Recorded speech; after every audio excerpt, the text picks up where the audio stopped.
So it's 7:31, so we're going to go ahead and get started this evening.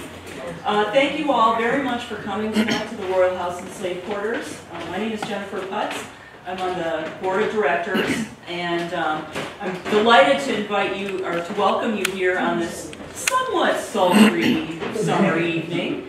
Not so bad. How many of you are members of the Royall House and Slave Quarters? All right, very nice. Well, a special welcome to our members.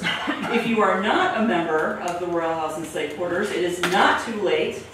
You can talk to the nice people at our front desk if you'd be interested in joining. Yes, you can speak with this nice young lady in the back who will be out there. And if you join today, we'll take $10 off of your, which you paid to get in today. That will come off of your membership. Our members are, keep us going. They support us in this very special and important mission that we have here.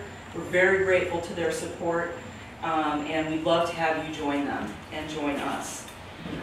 So tonight, I'd like to thank, first of all, Bill Hager from the West Medford Community Center, who will be videotaping tonight's program. Thank you so much, Bill.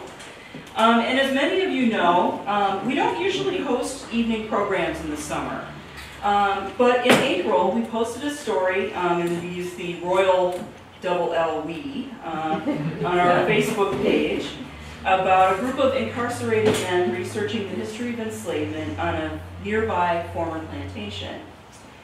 That post generated 110 likes and 74 shares, and it was seen by about 3,400 people, which that's a lot for this little place. One of those people was Nathan Kayo, a history professor at North Shore Community College, who's one of our page's followers. And he told us that Dr. Andrew Eisen, the student's professor, would be here in this area in July. So here we are! Yay! Yeah, exactly. I must confess I am not a Facebook person, but I do applaud when Facebook does nice things like this for us. So Andy Eisen is a visiting assistant professor of history at Stetson University in DeLand, Florida, and co-director of the Community Education Project, a nonprofit, multidisciplinary college and prison program operating at the Tomoka Correctional Institution in nearby Daytona Beach.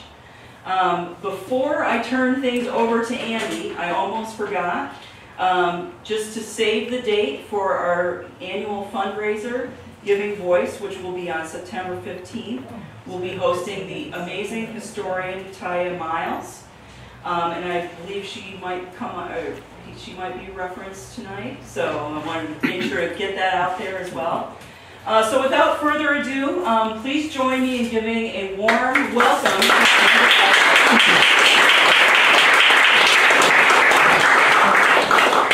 Good evening, everyone.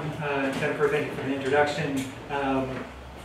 It is really an honor to be here this evening. I'd like to thank first Grace Law Simmons for inviting me, and of course Nathan Kyle again for making those connections.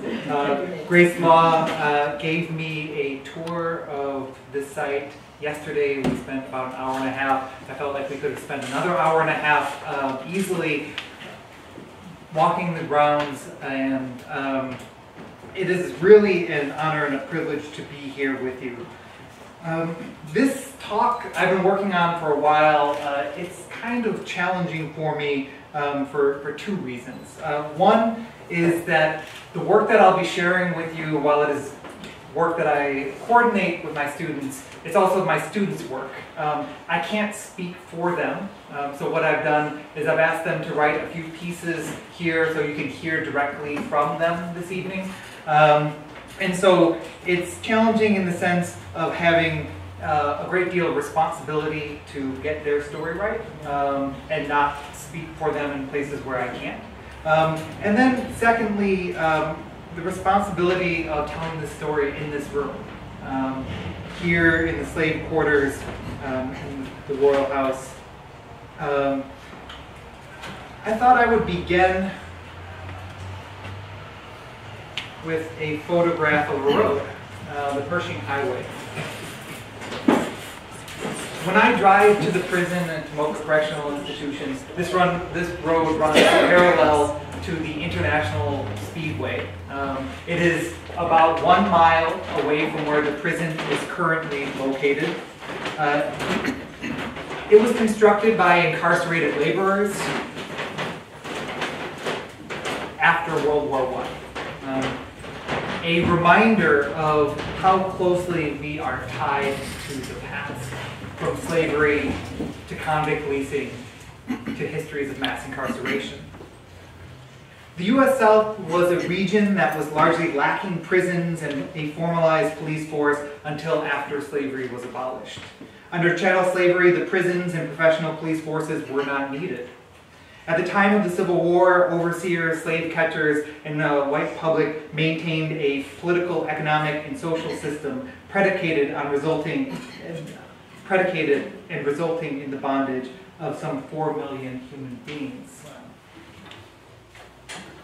This road, the Pershing Highway, connected DeLand to Daytona to Smyrna. The road was found in the early 1990s after a hurricane, overgrown at the Tomoka State Park. It was constructed by captive laborers, men arrested and put to work as convict laborers who built the public infrastructure of the sparsely populated areas of East Florida at the turn of the 20th century. The vast majority of the men were just one generation removed from slavery. They were incarcerated for things such as vagrancy, gambling, drinking, cursing in public, interracial cohabitation, or failure to screen an outhouse. And I've done some of the research here to determine who was doing the work that links these topics together. And essentially what would happen is that men would be fined for breaking these laws, many of them new laws. And they would be charged a fine, and they would be expected to pay court costs.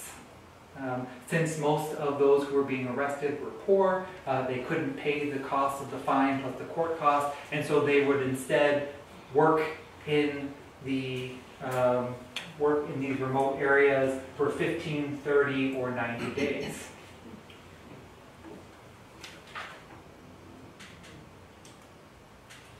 This is the same road. One of the things that I consider when I see an image like this is, what are the stories of those men? How could we listen to them? How could we hear them? We struggle, as the conversations I had with Grace Law yesterday, we struggle certainly to hear the voices from enslaved persons, the types of records that they leave behind. We also struggle to hear the voices of individuals like these. And it is why I started our talk today thinking about the responsibility that I have to hear the voices of our students. Because while it is very tricky to hear from those in the past, it is certainly possible to hear the stories of those who are working on this project that I'm going to tell you about. What I will try to do are 3 different things. I'll tell you a little bit about the program that I co-direct with 3 professors at Stetson University, a higher education and prison program. I'll highlight the research on slavery that our students have been conducting for the last 1.5 years. And I will end today's talk by highlighting their public engagement, the way in which they're able to take their research and bring their voices out into the public. This is the first time I'm giving a talk outside of Florida, so it's very exciting. Being able to take this video and bring it back to the students, it's really quite an amazing moment for our program. We began the Community Education Project in 2015 as a graduate student at the University of Illinois. I had the great honor to work with Rebecca Ginsburg with the Education Justice Project, a model higher education and prison program operating out of Danville Prison. When we moved to Florida, my wife, who also worked with the Education Justice Project, we decided that along with Stetson professors that we would try to replicate that on a much smaller scale. Currently, we have 20 students enrolled in our project. They are earning college credits from Stetson University thanks to a grant We're the only four-year institution in the state of Florida offering credit-bearing courses. I don't say that to brag, I say that as this is horrendous. There are 100,000 people currently incarcerated in Florida. It's the state with the third largest prison population in the country. We're really proud of the fact that we have a tuition-free commitment to our students, so they don't pay for the education that they receive. It's at a maximum security prison. Some of the men will be out in a year or two. About half of our students have life in prison.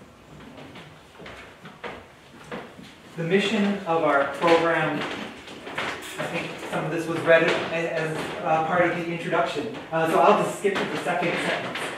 It's something that we believe that access to a liberal arts education, good opportunity to take a sip of water.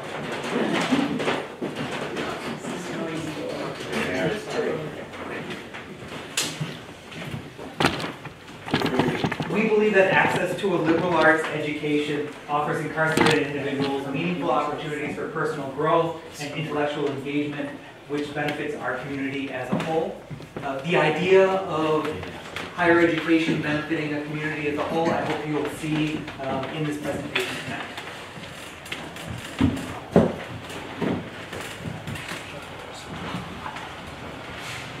I'm going to quote Antonio here, talking about the Public History Research Collective, of which he is a member. He writes, "It is possible for someone to visit De Leon Springs State Park and leave having had a pleasant afternoon swimming in a natural spring, cooking pancakes, or walking forested trails without having learned that this was the site of the Spring Garden Plantation. And even after touring the small museum housed in the park's visitor center, one would learn little of the generations of enslaved people who labored against their will. By telling visitors that enslaved persons' names are long forgotten, the state-sponsored exhibit on display sanctions their erasure from public memory. How can this be?"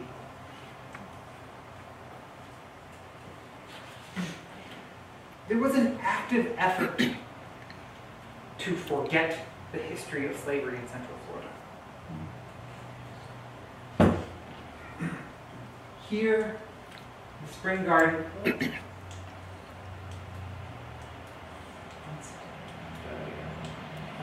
This is a postcard from the Spring Garden Plantation, which was turned into a hotel and a resort, one that abided by the Jim Crow rules of the day. So what was a plantation became a playground for white folks who were touring Florida. Part of the way in which this hotel tried to garner attention and folks to visit was they created a myth that Juan Ponce de Leon visited the Spring Garden area. The town De Leon Springs is named after Juan Ponce de Leon. He never got close to this area. It's all completely fabricated. This is replicated in different plantations. So the Dalmatan plantation in Daytona Beach, becomes Bongo Land. Another tourist site, Bongo Land was named after a caged baboon that was the star attraction. In addition to Bongo, they put up these concrete statues of dinosaurs for reasons unbeknownst to me. In De Leon Springs, in the Spring Garden Plantation, which is the plantation that we studied, many odd occurrences, including water skiing elephants. In the exhibit that is at a former slave plantation, nearly the same amount of attention is given to an elephant than it is given to the enslaved persons who lived, labored, and died on that plantation.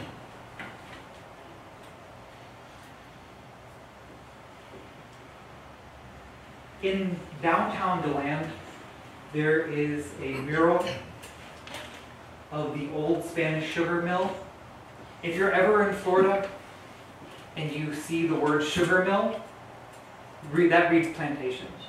They've been rebranded. So all the sugar mills that you see in Florida are former plantations. Here, there's a mural on the wall in downtown DeLand at the Morgan Stanley building, in which you have a photograph of two white gentlemen at the turn of the 20th century picnicking. As I will tell you here shortly, the Spring Garden Plantation was also one of the sites of the largest slave revolts in American history, depending, arguable whether or not it was a slave revolt, but I'll get into that in a moment. But we have these improbable moments of black freedom in which enslaved persons find ways to escape their bondage or to resist their bondage.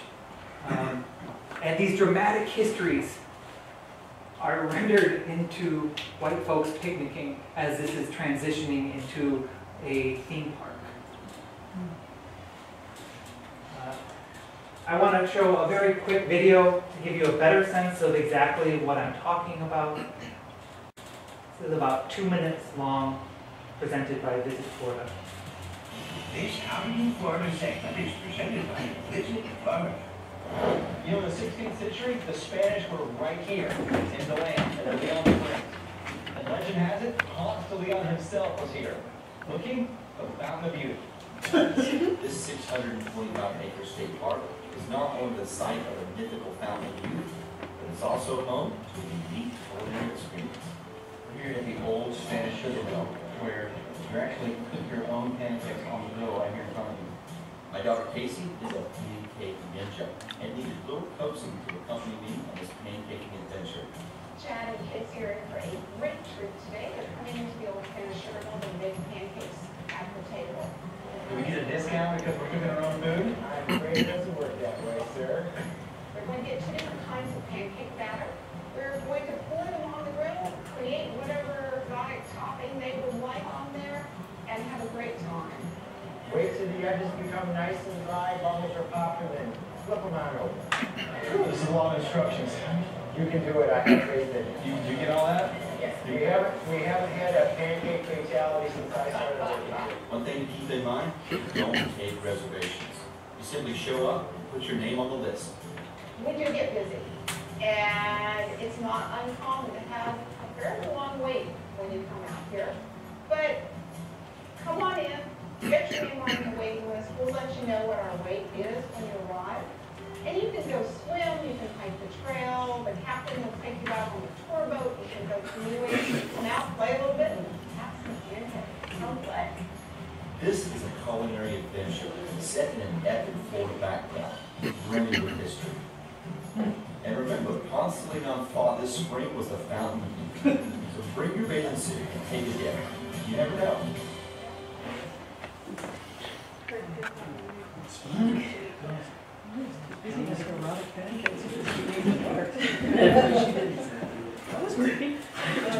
So, I realize that this is absurd, but the absurdity isn't really meant to result in it being too lighthearted, right?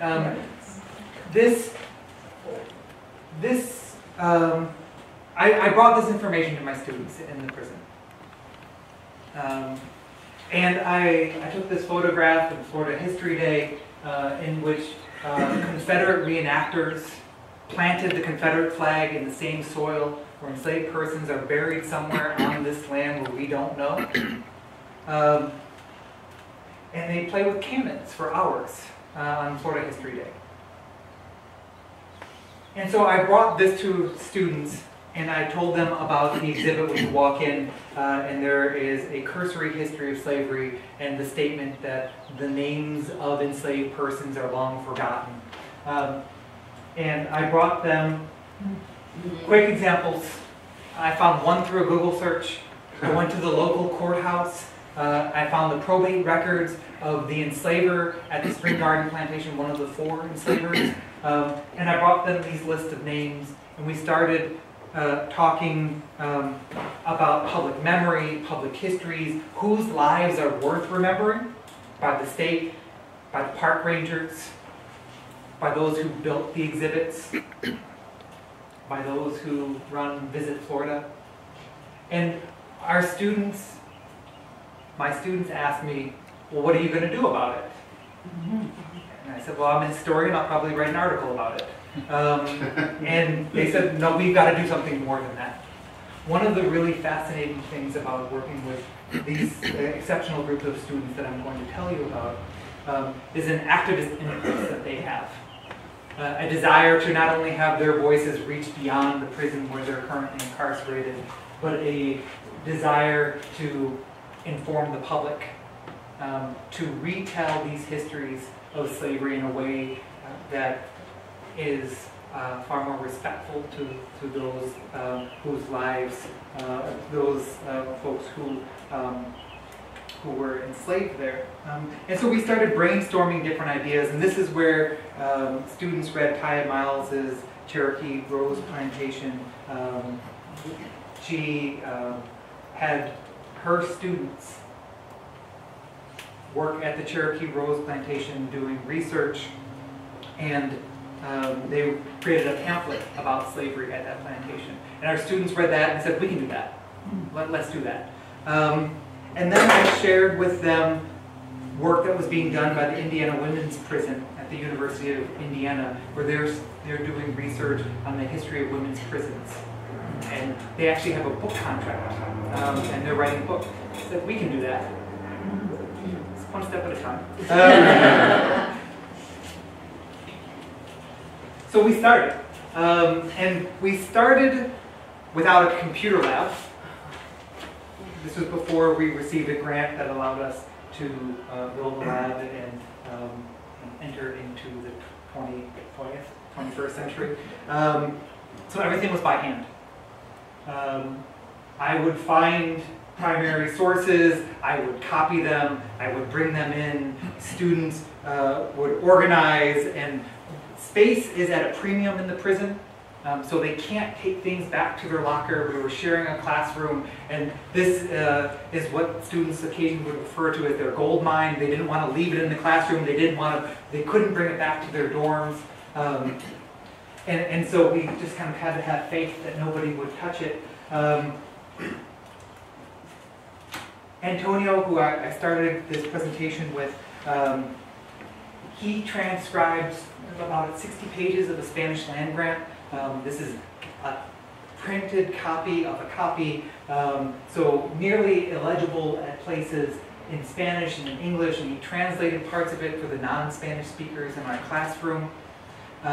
He writes the following: enslavers used their power to produce records to secure their wealth and bequeath it to the next generation of enslavers. They generated inventory lists, bills of sale, deeds, wills, and journals in which they commodified enslaved persons. These same records silenced them by representing them as chattel as opposed to persons suffering an injustice. Available plantation records representing the dominant discourse of a slaveholding society failed to tell us anything meaningful about enslaved subjectivities and lived experiences. Enslaved persons at the Spring Garden Plantation, deprived of literacy, lacked the political power and ability to create records of their lives. But by reading records against the grain, Stetson's CEP Public History Project is teasing out lived experiences from the slaveholders' silences. Contrary to the park's claim that their names are long forgotten, our research has recovered the names of over 200 enslaved persons, spanning a period of about 60 years. This is Antonio here on the right with Pete. Pete writes, I am a participant in the Community Education Project, a student of Stetson University, and foremost a developing historian. I am researching secondary sources concerned with many aspects of East Florida history. By recognizing the author's focus and where they found their answers, I have taught myself how to conduct historical research. The lessons I gain from secondary sources are applied as I comb over primary documents. I do not seek to repeat someone else's scholarship. However, I do strive to further inquire their investigations that have been published as quote-unquote complete. So what I would do when we started is I had a list of primary documents as I had imagined I was going to write an article, and I brought those in. It's turned into something far different and far better, I would argue. And began to bring in secondary sources, and they would comb over the secondary sources and they would say, look at these congressional records from the turn of the 19th century, in the Second Seminole War. Bring those in. And so then I would bring in thousands of pages. Digital files, put them on our computer, let them sort this out. Literally, they know this project far better than I possibly could, given the amount of time and effort that they've put into it. Pete goes on to write, many locations in East Florida had multiple plantations on the same property or throughout different periods. Available maps tend to show only small land grants.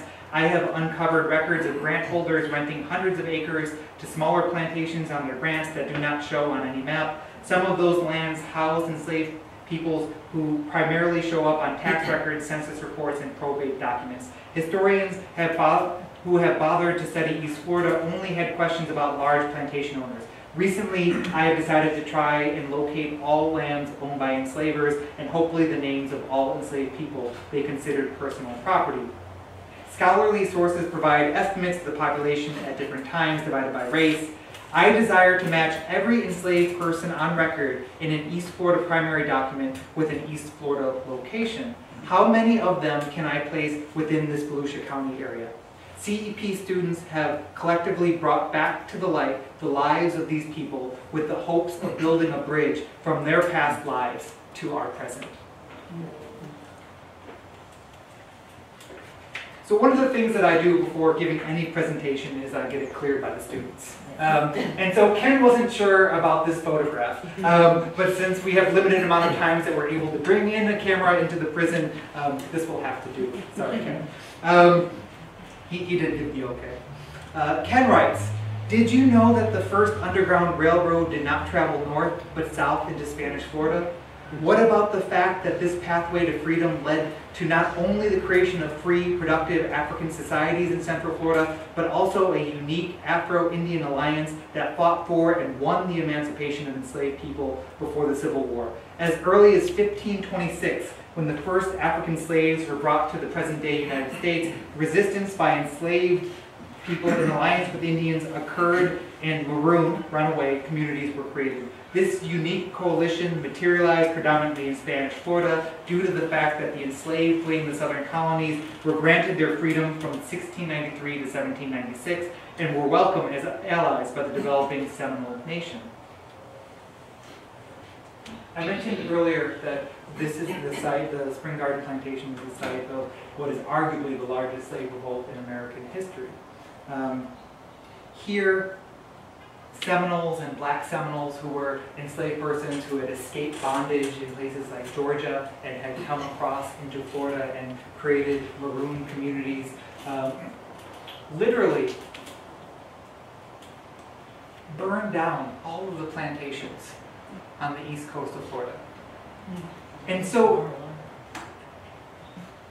one of the things that I consider when talking about the public history of Florida and how it's possible that these improbable stories of black freedom, how is it possible that these stories are forgotten or not told?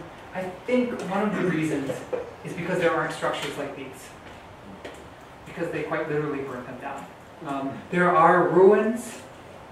At the turn of the 20th century, those ruins were described as Spanish missions as opposed to plantations, and so there's this active effort to rethink the history of Florida in the turn of the 20th century. People forget, but all across, and this is where the Spring Garden Plantation is. Stetson is here where we work. Up and down the coast, hundreds of enslaved persons escaped their bondage for a time during the Second Seminole War. Not only did they escape their bondage, some of them earned their freedom, which makes it very unique to any other large-scale rebellion. They would end up in Arkansas territory. In fact, I've got a story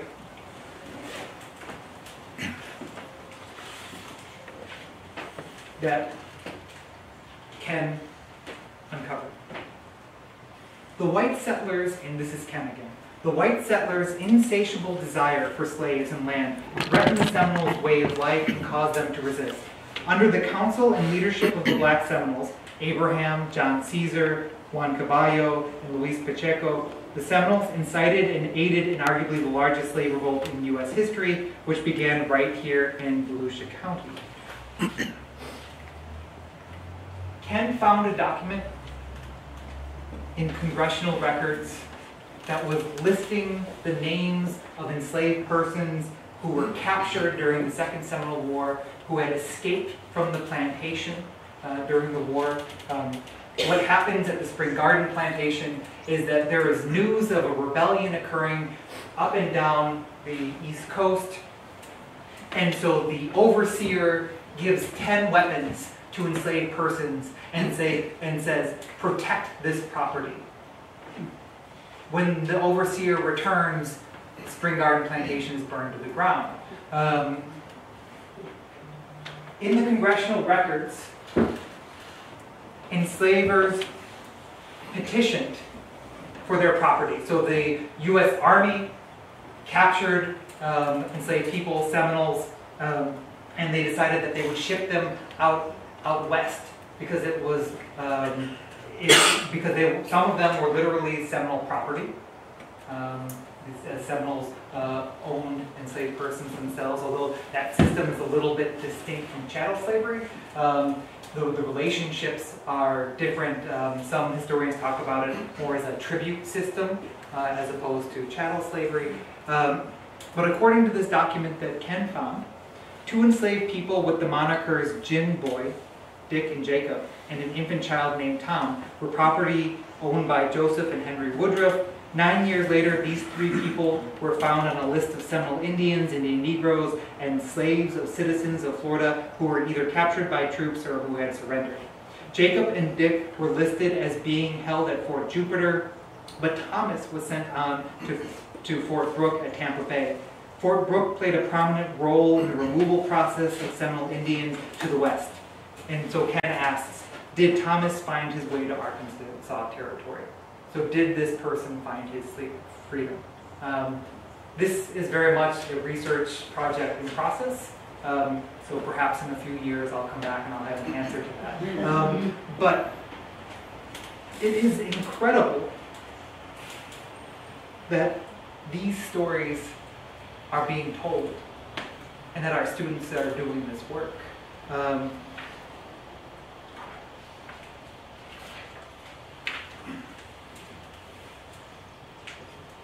In this final part of the presentation, I thought I'd go about 40 minutes or so and open up for plenty of time for question and answer.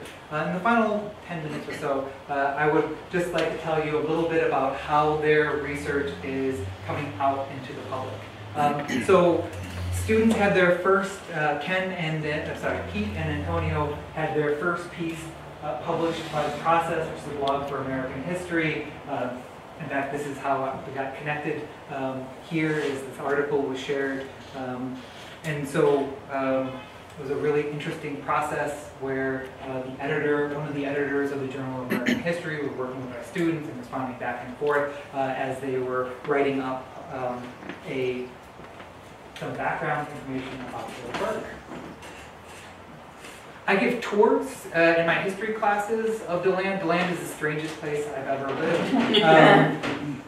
And I often, in fact, my research of DeLand and the surrounding area began because it just didn't make sense to me. The murals depicting white folks enjoying an always and perpetually joyful existence as settlers.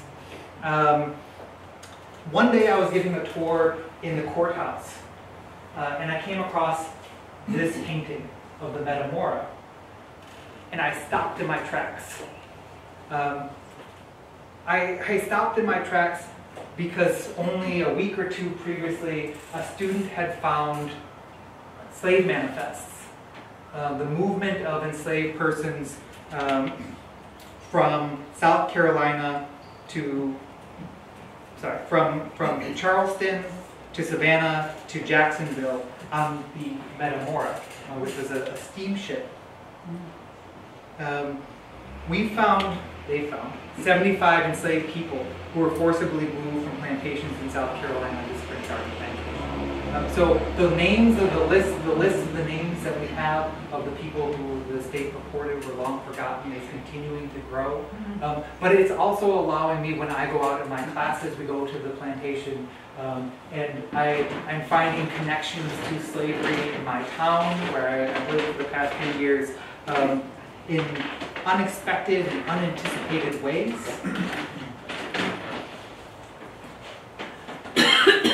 This last semester, I took students to the Spring Garden Plantation, daily on Spring State Park.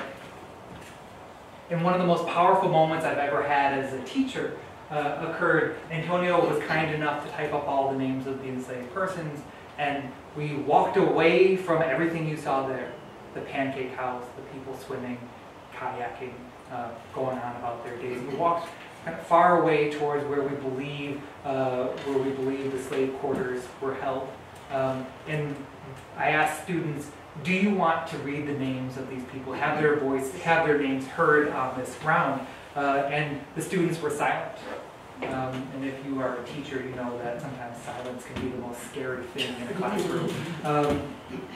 But I said thumbs up or thumbs down, because students, I didn't want to pressure students to do this. Everyone gave the thumbs up, and we went through and we read through all of the names that our students have recovered, beginning to imagine what the lives of these people were. They're not just simply names, but we're connecting those names to stories, from rebellions to stories that I'll tell you here in just a moment.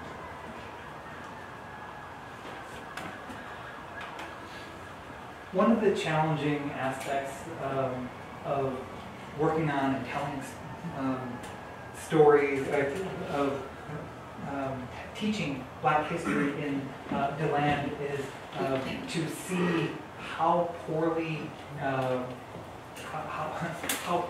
these sites are treated. So these are just 4 cemeteries in Volusia County. The Union Cemetery, the Oakland Cemetery, the Glenwood African American Cemetery, and the Garfield Cemetery, which I'm going to focus on in a moment. But I use these as examples. We go to a white cemetery in town where there's a 7-foot statue of Roy Cook, who was the 3rd ranking Klansman in all of Florida, and he has a tombstone that has 3 flaming K's on them. And this cemetery is well kept, manicured, respected. So when we tell the ways in which Jim Crow, from slavery to Jim Crow, how those stories continue to follow people into their, after they were deceased, students begin to understand these stories a little bit more fully. Here, the Garfield Cemetery is going to be the last story of the evening. And you are probably saying that doesn't look like a cemetery, that looks like brush. It's true. So this is the area that we're looking at. Like much of Florida, the area where the cemetery was created was the first black. It was the first black settlement, but like much of Florida, development happened very quickly. And so people in the 50s and 60s bought up huge acres of land, huge amount of land, and started building houses on them. The first black settlement in East Florida, the first free black settlement in East Florida, is located right back in this area. And in the summer, I went out with a colleague and we went through the woods and we came across where that cemetery is. And I'm telling you this story for a particular purpose.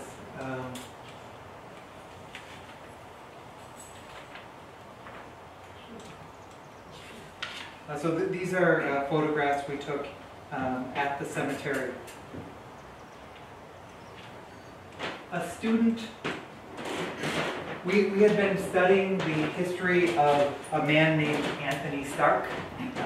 Anthony Stark appears on the probate, he appears on census record. I guess that's like a race in the graphs.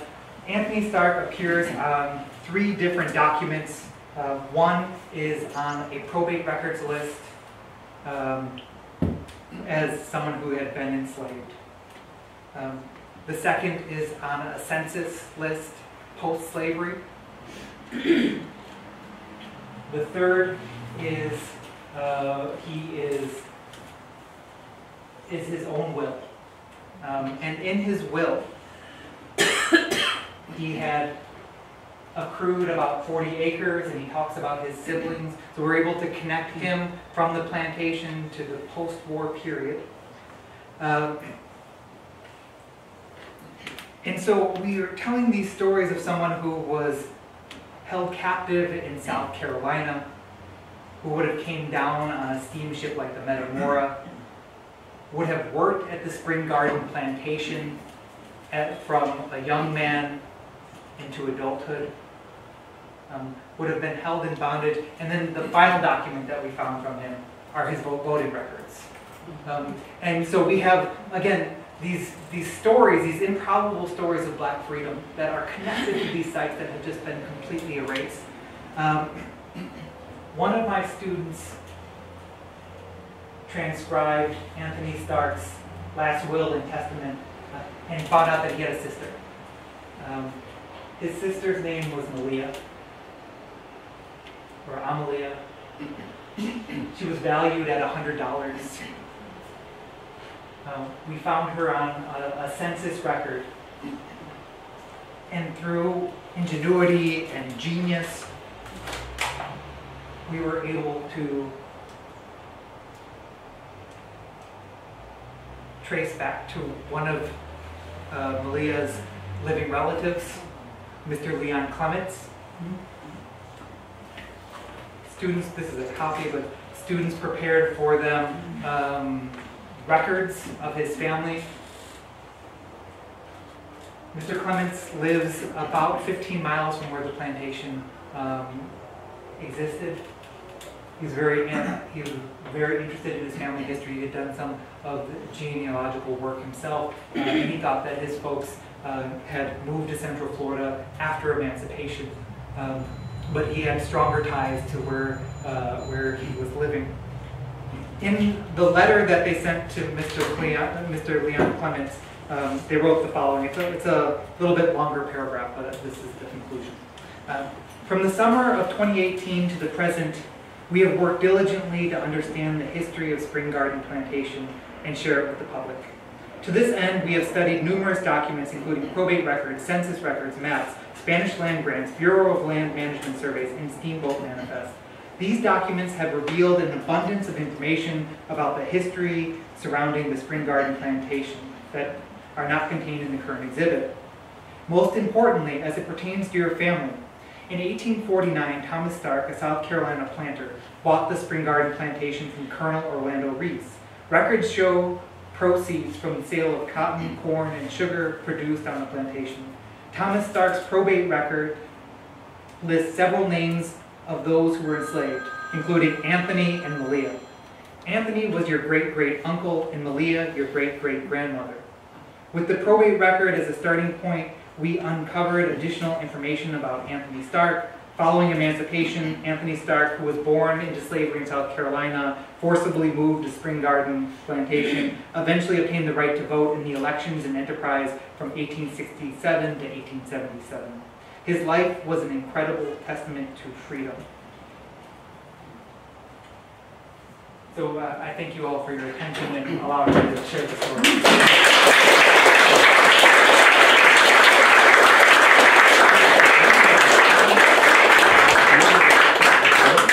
I'm happy to entertain questions if you have any. Okay, so there are students that happen to be incarcerated.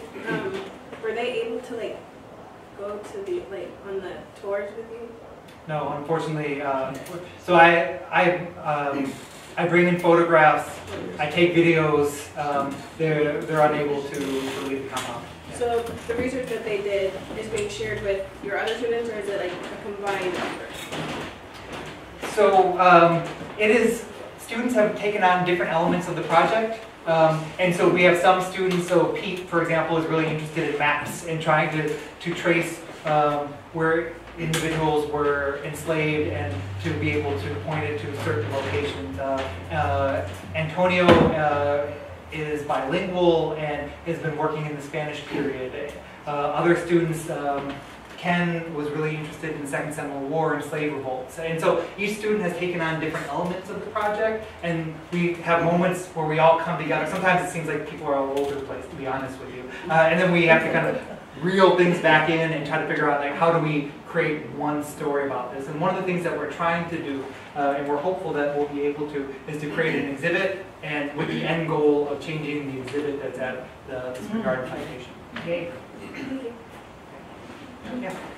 First of all, I want to say thank you for really an excellent presentation and for the work you're doing. I'm part of a prison education project here at Tufts University with MCI, Massachusetts Correctional Institution at Concord. Mm-hmm. And one of the things that I'm aware of is that all our material that we bring in has to be vetted by the prison. So my question has to do with your relationship with the people in authority at the prison, and you talked about bringing thousands of pages of material in, and what you run into, support, not support, what kind of guardrails? So it's a really great question. As a graduate student, I worked at the Education Justice Project in Illinois, as I mentioned, and they just recently have won a really important effort to stop banning books that they had in their library. Their library, mostly stories of slavery, stories of the Holocaust, were banned from the prison. And so they've been working really hard to make sure that they can bring in materials. In Illinois, what would happen is we would have to get everything cleared. Florida prisons don't operate in that way. And so we're able to bring in materials. We're one of only 2 colleges in the state offering credits. It's a story that, given all of the negative news about Florida prisons, that we've been able to build relationships that are tricky, to be sure. But we haven't encountered some problems that I know exist elsewhere. Along that line, from the point of view of the prison system, what value do they see in this? So I think, so first I'll tell you a little bit why I think it's important, and then what they think as well. And I think there's some overlap here. So men who are involved with our program have something to do. I can't emphasize how important that is. To have, I mentioned about half of the men in our program have life sentences. Brilliant researchers, a tremendous amount of human capacity that is wasted across the United States. And so for what we're trying to do with our program is to find ways for folks to realize their own intellectual capacity, right? For the prison system, it wasn't easy. We've been in the prison for 4.5 years. When we started, I think we're often seen as liberal do-gooders who are likely to cause more problems than we're worth. But our students carry themselves differently, we're told, than some of the other men because they have things to do. They are presenting here in Boston tonight as they sit in 90 or 95 degree dorms with 60 other men surrounding them. They have books to read. They have ways to stay out of the hair of officers. And there's an argument to be made that it makes prisons safer. Of course, we're concerned about the safety of our students, but there's kind of different levels of of kind of reasoning and cajoling that we need to do to kind of get into the prison, but we've been able to forge a strong relationship. The prison is always going to be concerned first and foremost with security, so if we can make arguments that getting into our program, which is highly desirable on the compound. We just had an admissions process. We're a small program. We only have 20 men. We had about 55 men on the compound trying to get in for about 6 or 7 slots. And so they can only get in based on the rules if they haven't received a disciplinary report in the last year. So there's ways of framing it in which the prison can see this as a benefit to them. And we think we don't talk in the language of recidivism, but it's one of the most popular ways that people talk about prison education. The likelihood that people will go back to prison drops a great amount if they have higher education. And so there's, depending on the audience, those are the kinds of arguments we make. Just more of a comment. Although I have intellectually been aware of various justice programs and programs within prisons and college credits, etc., I found not only the material that was presented about the plantations fascinating, but what I also found for me is to have real faces and real people speaking in an incredibly articulate, intellectually capable manner, which brings home what has been, at least for me, to some degree, an abstract concept about the absolute waste, and also makes me wonder more about the backstories of these people, how they got there. I mean, I have my own ideas. So I just wanted to congratulate you with regard to this program and the more space that it can be given in the larger dialogue to really bring forward not just the history piece, but the justice piece. It's fascinating. Thank you so much for that.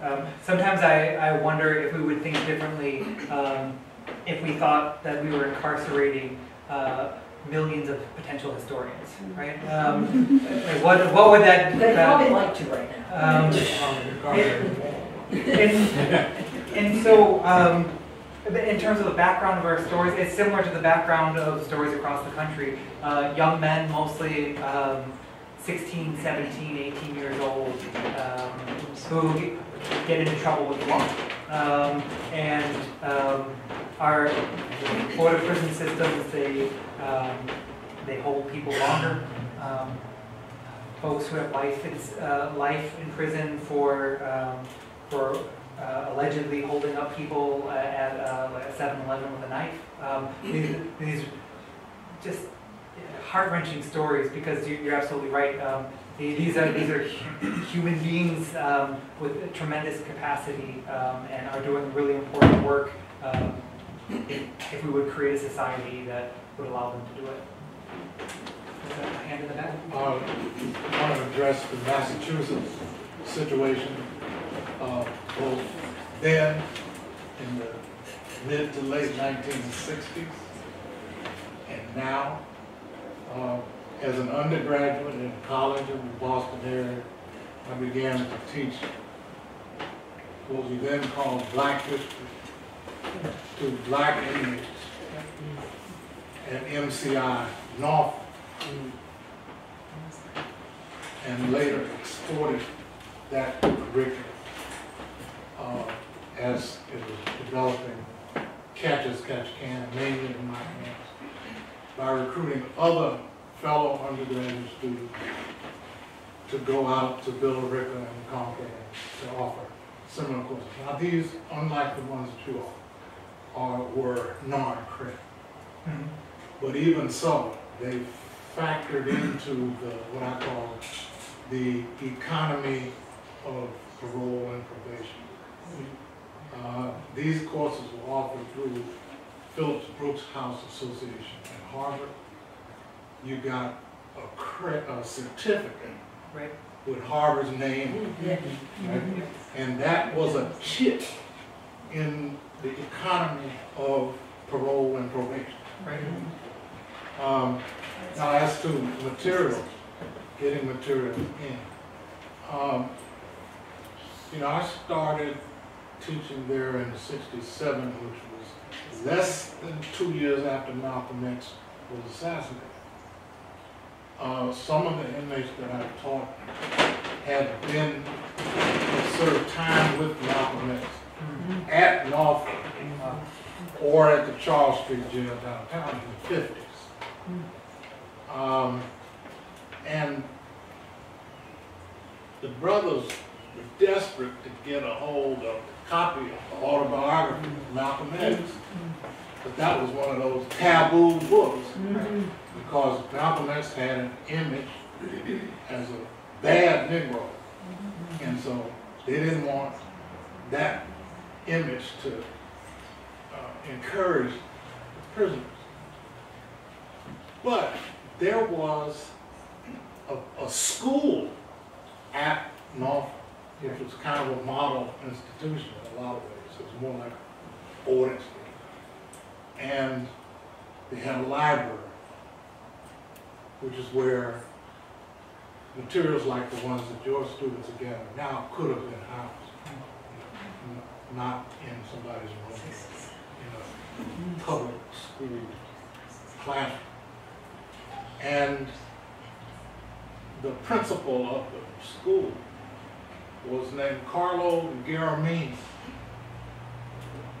And he had a rubber stamp that if you could persuade him that this was educational material, he'd put the stamp on it, and you could carry it in. Now, not enough copies for everybody to have one, but there were certain inmates that were trustees who would say barbers who had a cabinet under lock and key where they kept the natalis and their barbering supplies. And that inmate would keep the book and then circulate it, get it back. So, what's the point? Shortly after that, college credit courses were introduced through Boston University in the early 19th century through a woman who was a poet named Elizabeth Barker. The inmates were fond of referring to her as Ma Barker. And she pitched the idea to John Silver, the least likely person in some ways. And Silver says, run with it. And so she introduced college credit courses for inmates. And this was not just black inmates. And it was run through what they call Metropolitan College at BU. And when I moved back to Boston in 1990, some of my former students were still around, some of them were still in jail, some of them were out, they got college degrees and so on. Word got out that Bob Hall was back in town. And so Elizabeth Barker caught up with me and asked me if I would teach an early American history course for college credit at MCI Pondville, intermediate school. And so I did. That was around '92. Subsequently, the program was cut out because of some issue around refund checks. Students had to pay tuition. So in 1994, one of the reasons why college and prison programs declined in the 1990s is because of the 1994 Crime Bill Act, in which Pell Grants were taken away from incarcerated people. And so this devastates, there's about 28,000 people who are taking higher education and prison courses, and that also included different, not necessarily just college courses like a history course, but plumbing. Sorry, I tend to wander. There's no light over there. and the like. And so from 28,000 students, and that's when incarceration rates were lower. And so we're right in a moment, I think, in which Pell Grants may be reinstated. People are advocating and fighting really hard for that now. And it's kind of an interesting moment in which this is something that both liberals and conservatives agree on. Conservatives often because of the question of costs and the amount of money that it takes to incarcerate someone and house them and feed them for years and years and then. But there's a lot of momentum, and there's also kind of a moral argument, the possibility of someone to build a better future for themselves that I think connects with some conservative thoughts too. So it can be a bipartisan issue, and it's something hopefully we'll see moving forward. Thank you. So just two quick questions. One is, what are your expectations for those students once they graduate, given the fact that half your students are incarcerated for life? Yep. And second, is there anything being done that's going to protect their work for efforts going forward to continue on with the process? Unfortunately, our program isn't degree bearing. So it's a credit bearing. It's credit bearing at this moment, but it's not degree bearing. So they can earn Stetson credits, but we don't have a pathway for them to graduate, essentially. Partially due to money, part staffing, not professors coming in, etc. And so we will not kick out students. So if ideally in a few years students have been able to graduate, we have guest lectures, we have non-credit bearing courses, we have workshops, and from our position, once they're in the program, as long as they want to stay, they can stay. For protecting students, can you tell me a little bit more Well, protecting the work that they do to ensure that it becomes part of Florida's history down the line, and so that someone else can pick up and go forward with it. I think one of the best ways to protect their work is to present their work. And so we can make the claims that this is the work they're doing, I can show the process of it. They're working on articles right now. They published in the blog of the Journal of American History. We're working with Indiana Women's Prison to create a documentary about doing historical research behind bars. And so really documenting their work, preserving it, and archiving their work, I think is critical.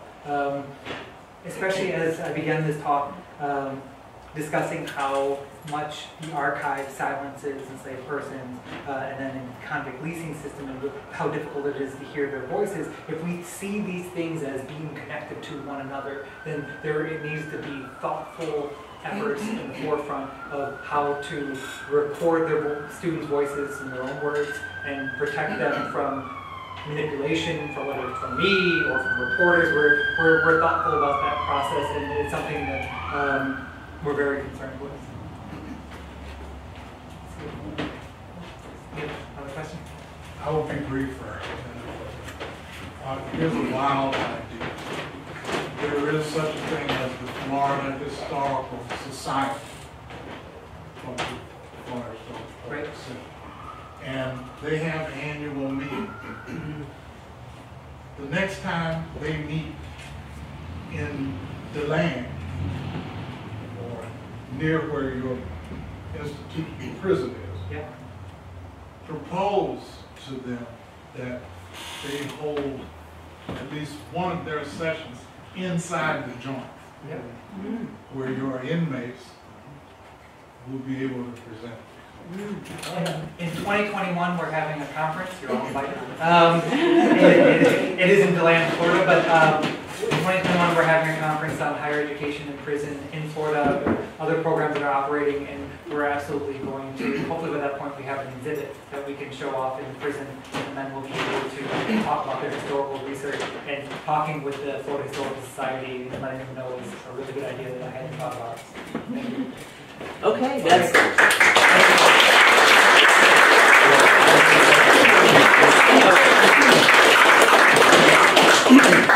Okay, thank you again for a wonderful presentation. And I imagine you'll be around to answer any other questions. And there's some refreshment in the next room. Thank you again for a really terrific and inspiring presentation.